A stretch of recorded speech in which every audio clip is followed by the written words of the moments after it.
The woman I thought was my future texted me one line that changed everything. "Let's face it, you were the fallback option all along." I cut her off without a word. But every night since, she's been breaking down in front of my door at 3 a.m., realizing I was the last man who actually cared. Honestly, man, I never thought I'd be the guy sitting here telling a story like this. But let's be real, life's got a nasty habit of slapping you right when you start thinking you're finally on solid ground. So before we dive in, do me a favor, hit that subscribe button. You're gonna want to stay for this one, trust me. My name's Mike. I'm 37. Been through my fair share of relationships, nothing crazy. I'm not some hopeless romantic type, but when I met Jessica, yeah, I let my guard down. She came off like everything I thought I was looking for: smart, funny, ambitious, said all the right things at all the right times. And to be fair, at our age, you kind of want to believe it when someone seems to finally match your energy.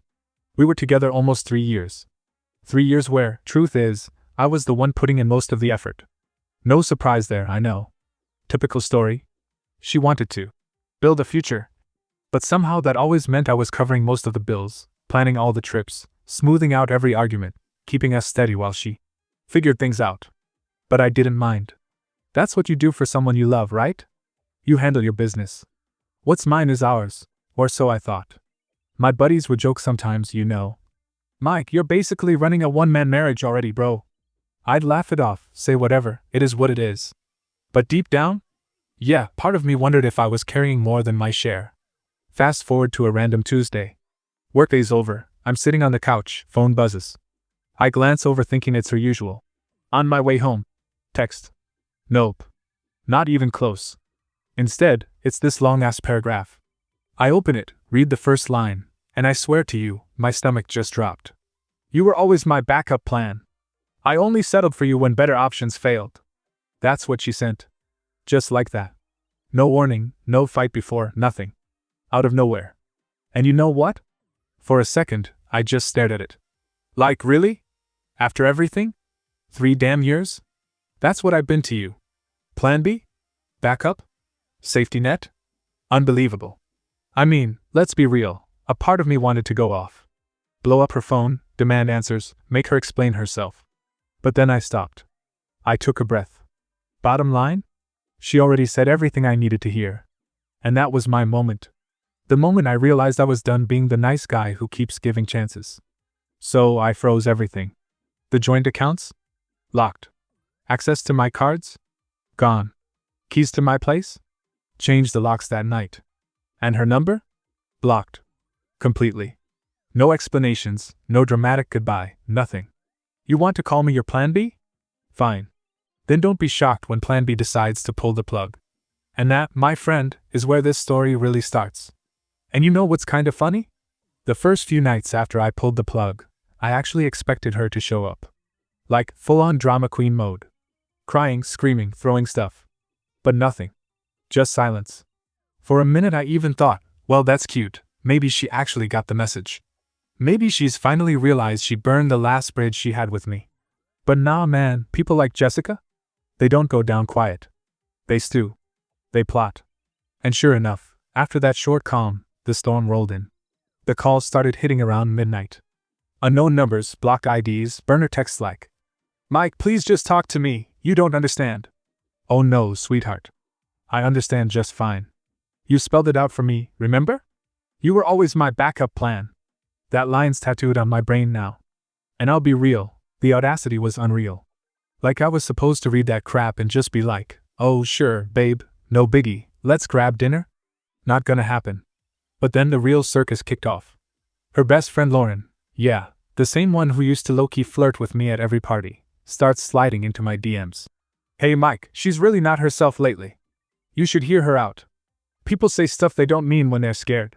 I stared at that message like, are you kidding me? What a joke. Scared? Scared of what? Losing her little Plan B retirement fund. No way. Not even surprised, though. Same old story. And Lauren wasn't the only one trying to play mediator. Next thing I know, even her damn brother calls me. We weren't even cool like that. He hits me with, "Bro, you're overreacting. Jess is really sorry, man. She's been crying nonstop." I just cut him off. "Listen, dude, your sister made it crystal clear where I stood in her life. She picked her lane. I'm not swerving now. You feel me? He tried to keep talking, but I hung up. That's on you, man. Don't test me. Bottom line, you stab someone like that after 3 years and think tears fix it? No. That's not how grown men operate. You make your bed, you lay in it. Simple. And the more I ignored her, the more unhinged it got. She started leaving these voice messages. You know the type, all breathy and panicked, like she was auditioning for some Lifetime movie. I made a mistake. I didn't mean it. You're the only one who was ever there for me. Yeah, save it. You weren't saying that when you hit send on that text, were you? The disrespect was already done. The clock was ticking now, and I knew eventually she was gonna snap fully. And man, she did. Way worse than I expected. You know, looking back, the part that still pisses me off the most isn't even that text. It's how long I let myself play the damn fool. I mean, let's be real, there were signs. Always are. You just don't want to see them when you're in it. The little comments she used to drop? Yeah, I brushed them off at the time. Like when we'd be out with her friends and someone would mention their ex making 6 figures, and Jessica would hit me with that half joke.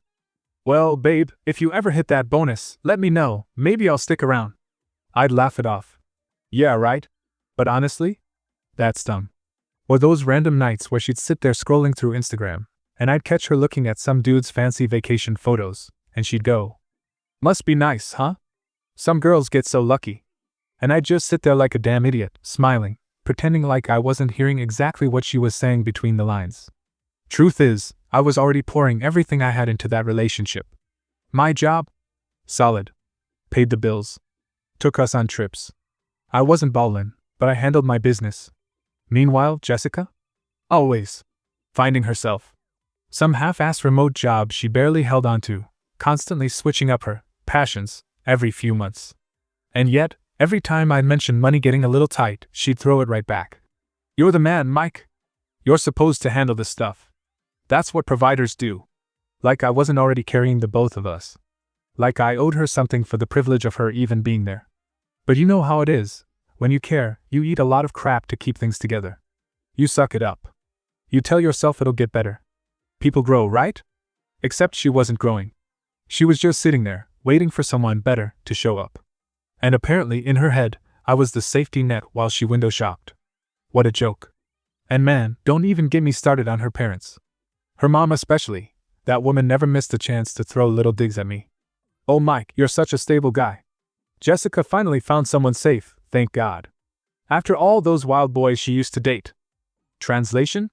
You're boring. You're the safe pick until something flashier comes along. One time, I actually pushed back. We were having dinner at her parents' place, and her mom threw out, "Jessica deserves a man who can give her the world." I looked her straight in the eye and said, "Well, I'm giving her everything I've got. If that's not enough, maybe she should think hard about what she really wants." You should have seen the look on her face. That shut her up real quick. Jessica just sat there fake smiling like she wasn't co-signing that same crap behind closed doors. Honestly, man, that night should have been my wake-up call. But nah, I kept playing Captain Save Relationship. Kept hoping she'd finally appreciate what she had. Instead, she was probably already lining up her plan A while keeping me on standby like a damn backup generator. And the worst part? I didn't see it until that text hit my phone like a damn freight train. You were always my backup plan. Those words don't leave you, man. They live rent-free in your head. And that's when something inside me snapped. Cold, clean break. No more debates. No more second chances. She wanted to play games? Well, welcome to the part where I changed the rules. And you know what's crazy? Even after I blocked her, cut off everything, you'd think that would be the end of it, right? Nah, man, that's when the real circus started. First couple days, radio silence. Which, honestly, kinda threw me off. Like, seriously? After dropping that bomb, you're just gonna vanish? Fine by me. I was cool. Slept better those first 2 nights than I had in months. No more waiting up for her. No more sitting there wondering who she was texting at midnight while telling me it's just work stuff. Give me a break. But by day 3? The guilt must have started eating her alive. Or maybe her little options didn't pan out the way she thought. Because suddenly my phone starts blowing up, unknown numbers, blocked calls, even emails. She tried her sister, her friends, hell, even my coworker somehow got a message. "Hey, can you just tell Mike to call me? It's important." Typical. The second the safety net cuts loose, now it's a full-blown emergency. But I wasn't biting. Not my circus, not my monkeys. Then came the social media games. She posts some cryptic quotes like, "Some people throw away real love chasing illusions. Oh please. Spare me." That's rich coming from the same woman who literally admitted I was nothing more than her backup plan. But I'll give her credit, she's persistent. 2 days later I hear a knock at my door around 9 p.m. I open my Ringcam app, and there she is, standing outside like she didn't just nuke 3 years of my life with one damn text. She's holding some little box, probably trying to pull the whole "let's talk this out" move. Nope. I sat there watching that feed like I was watching a bad movie. Didn't open the door. Didn't say a word. Just let her stand there, shifting on her feet, waiting. After about 10 minutes, she finally left. But that was just round 1. Because she kept coming back. And every time she did, it got later and more desperate. Midnight. 1 a.m., then that one night, 3 in the damn morning, pounding like a maniac. And through the door I hear her yelling, "Mike, please! Don't do this. I messed up, okay? I didn't mean it like that. You're the only one who ever cared about me. Oh, now you remember. Now I'm the only one." Funny how that works when your plan A crashes and burns. And you know, part of me, the old me, almost felt bad for her. But let's be real, she made her bed. I wasn't gonna lay in it with her this time. Like I said before, once you cross that line, we're done here. Ain't no coming back from that. Bottom line, brother, you can forgive mistakes, you can work through fights, but disrespect? That sticks. That lives in your head. And once you see what someone's really capable of saying about you, that's it. Game over. Here's where it really started getting messy, man. You'd think after getting no response from me at 3 a.m. she'd finally take the hint, right? Hell no. That's when the guilt games and manipulations kicked into full gear. 2 days later I get a text from her best friend. Yeah, the same one who used to talk trash behind my back. She writes, "Hey Mike, Jess is really not doing well. Maybe you could be the bigger person here." Are you kidding me? The bigger person? I swear, man, that's rich. Like I'm the one who nuked the whole damn relationship. I didn't even respond. What's there to say? Sorry your friend exposed herself as a gold-digging manipulator? Please. I'm not playing that game. Then her mom, who, by the way, never liked me to begin with, has the audacity to leave me a voicemail. "Mike, you've always been such a stable man. Maybe you could find it in your heart to forgive Jessica. Everybody makes mistakes. Give me a break." Yeah, well, funny how now I'm stable. Back when I was footing the bills, working 60 hours a week to cover her little dreams, her mom had no problem whispering in her ear that she could do better. Typical. Honestly, it was getting almost laughable how quickly these people flipped once their little princess got cut off. But let's be real, none of them gave a damn about me. They just didn't want to deal with her falling apart because she burned her last bridge. And the part that pissed me off the most? They all acted like I was overreacting. Like I should just suck it up and move on. Like it's normal for your girlfriend to casually confess you were never her first choice. I mean, for what it's worth, that kind of betrayal sticks with you, man. I wasn't some rebound off Tinder she dated for a month. We were together for years. I invested time, money, my future. She met my family. I introduced her to my friends. Hell, I even started looking at buying property with her. And now I'm supposed to just move on because she got exposed? No way. Bottom line, you stab a man like that, don't expect him to patch your wounds after. But she couldn't help herself. Once the silent treatment didn't work, she shifted gears. Playing victim. She started posting those dramatic crying selfies on Instagram with captions like, "I lost my best friend because I wasn't perfect." What a joke. And of course, you know how social media works. The simps and white knights flooded her comments. "You deserve better. He couldn't handle a real woman." Yeah, right. If by real woman they mean someone who treats loyalty like a temporary subscription, then yeah, I couldn't handle that. Not even surprised. I stayed quiet though. Didn't take the bait. Let them all talk. Because deep down, she knew. They all knew. And the silence was eating her alive. But of course, man, she wasn't done. Not even close. After the failed guilt trip from her friends and mommy, she started reaching for anything that could pull me back in. Like clockwork, 2 days later I get another text, this time, from some random mutual acquaintance we both barely even knew. Dude writes, "Hey man, not trying to get in the middle, but Jessica's not eating or sleeping. She's really breaking down." Oh, really? Now I'm supposed to drop everything because she finally feels the weight of her own damn choices. Get real. You make your bed, you lie in it. I didn't even open that message. Left it sitting there unread. Frankly, bro, I was already tired of everyone trying to play mediator like this was some stupid high school breakup. This wasn't. Oops, we had a fight. This was 3 years of me holding it down, only to find out I was just her safety net the entire damn time. And the worst part? The more I stayed silent, the harder she spiraled. That's when the stories started changing. Suddenly, it wasn't just, Mike won't talk to me. It became, Mike was controlling. Mike was emotionally distant. Mike didn't support me. I mean, seriously? Are you kidding me? I was the one bending over backwards to support every little dream she had. New business? I funded it. Vacations? Paid in full. Rough patch with her job? Covered rent until she got back on her feet. But sure, let's rewrite history because you're mad I finally stopped playing your game. And of course, her little army of enablers ate it up. People I barely even knew started DMing me. Wow man, didn't expect this from you. Didn't expect what? That I finally grew a spine? That I stopped letting someone walk all over me? Go figure. This is exactly why so many dudes just stay quiet.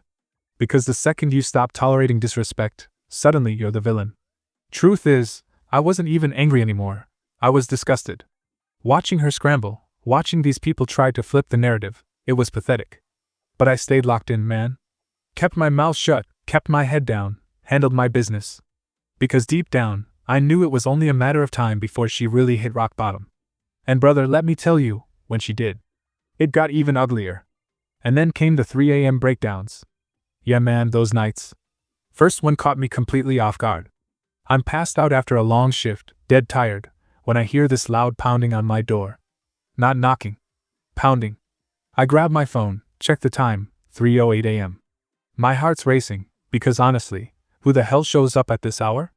I peek through the peephole and there she is, Jessica. Mascara running, hair a mess, eyes swollen like she hadn't slept for days.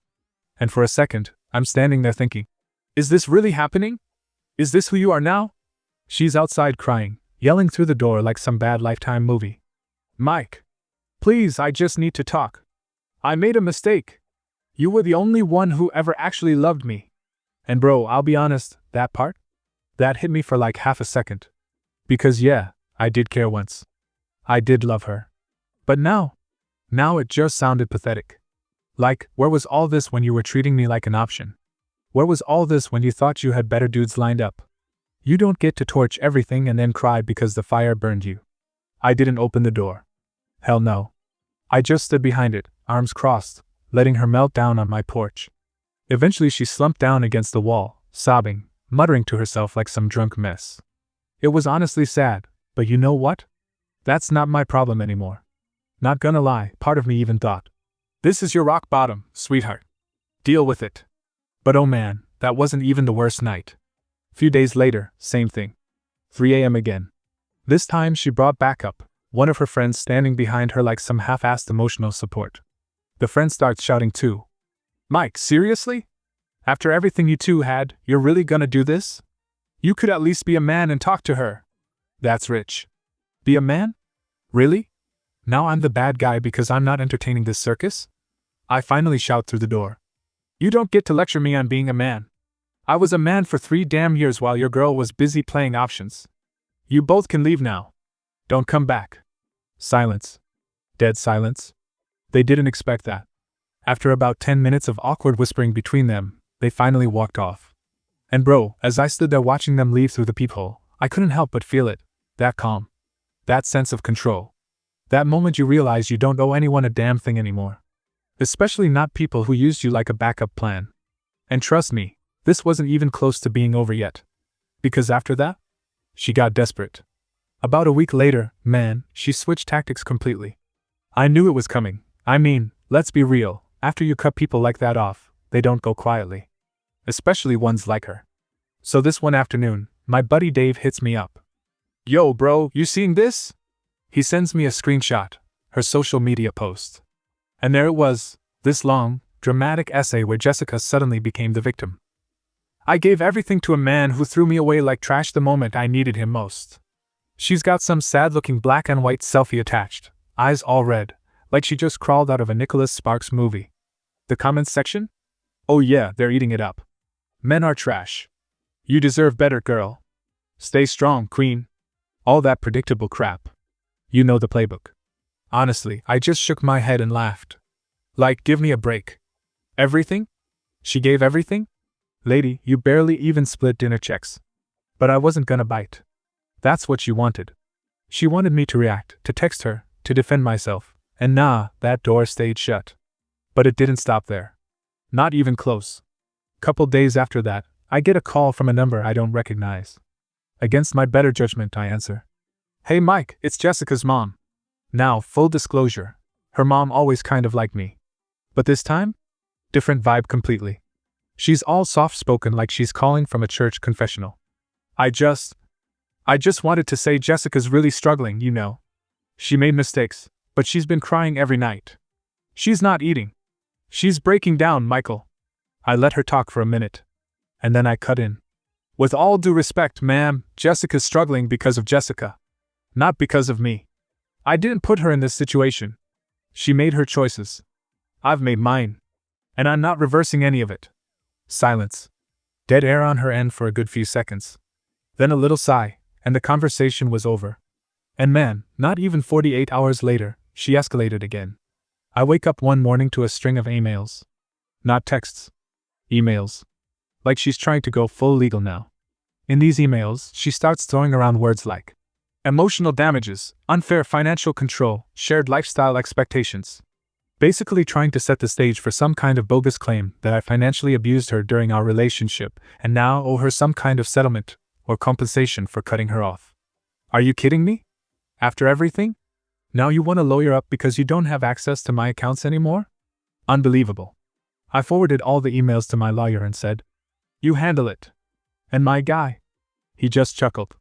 "Don't worry, Mike. If she wants to open that door, we've got plenty to bring to the table." Because truth is, she never contributed a damn thing. No receipts. No paper trail. Everything was in my name, paid by me, organized by me. She was just along for the ride. So she wants to play games? She can go ahead. But she's not gonna like how that game ends. At this point, man, she was spiraling hard. You could literally smell the desperation through the phone. I mean, let's be real. When someone goes from, "I never needed you," to, "How could you do this to me?" in under 2 weeks? That's pure panic mode. So, couple days after my lawyer shut down her little legal stunt, guess what she does? Shows up at my job. Yeah. Middle of the damn day, like it's some rom-com redemption scene. My phone starts blowing up, coworkers texting me. "Bro, she's here. She's waiting by reception." And I'm just sitting there thinking, unbelievable. You've got to be kidding me. I walk out to the lobby, keep my cool. She's standing there, eyes all puffy, clearly been crying, trying to do the whole broken woman act. She goes, "Mike, please, can we talk? This is all a huge misunderstanding. I didn't mean what I said. You know you're the only one who's ever really been there for me." I looked her dead in the eye and said, "You mean when you called me Plan B? That part? 'Cause that didn't sound like a misunderstanding." She starts tearing up more, trying to grab my hand. "No, I was scared. I didn't mean it. I was just frustrated. I panicked." "Yeah, well, you panicked yourself into singlehood. That's on you." And I turned around and walked back to my office. But guess what? She wasn't done yet. Not even close. 2 nights later, it's 3 a.m. Dead quiet. I'm knocked out cold. Then, banging on my door. Like full-on pounding.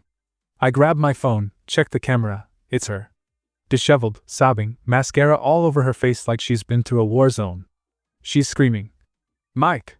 Please! Don't leave me like this! I messed up! You're the only person who ever cared!" Now bro, I ain't heartless, but let's be honest, you make your bed, you sleep in it. I wasn't about to open that door and let her turn my place into some emotional crime scene. I just sat there watching through the cam like, "Girl, you did this."